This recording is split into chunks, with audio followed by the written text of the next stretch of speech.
Hi, I'm Dave Epstein, and welcome to this edition of Growing Wisdom. Today we're going to talk about making a topiary out of myrtle.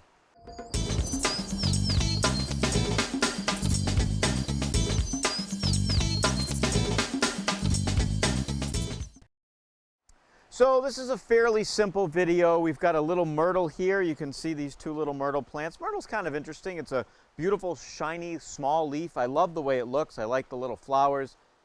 Has a little bit of a scent to it. It's not terribly overpowering at all. You kind of have to really get your nose in there, but it's a nice little plant. Now, one of the things that myrtle's great for is it's trainable. So you can do all sorts of things with it because the little branches here are fairly bendable.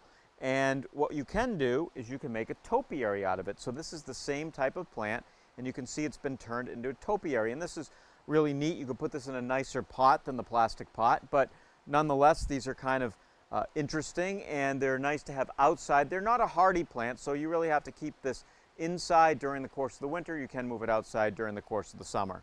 In order to make a topiary, you really want to study a plant. And what we do here is we're sort of looking at the plant and thinking about how do we get this to look like this. Now, a couple of things. The plant's not really tall enough to build it this high yet, so this would be a very small topiary, which is fine. But one of the things you want to do is find the central structure of the plant.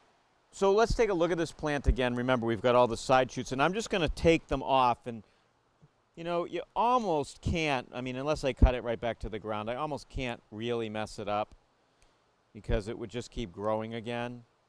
So already, notice how it looks a little more tree-like. It's getting less bushy. And we're going to take off another one there. And you can see what's starting to happen. So at this point, what I'm going to do is just sort of hold it back and think about, I don't want to cut off too much, but how many more of these little branches do I want to take off? So I'm just sort of thinking in my head, you know, how's this going to look? And what I'm going to do now is bring it down a little bit, and then I can decide if I want to take off another side branch. Once the side branches are off, of course, they're off. And remember, as you prune this, I cut at an angle, and I'm also encouraging the plant to kind of get a little more bushy. So you can see this is where ultimately we want the plant to look, although this will be a shorter one.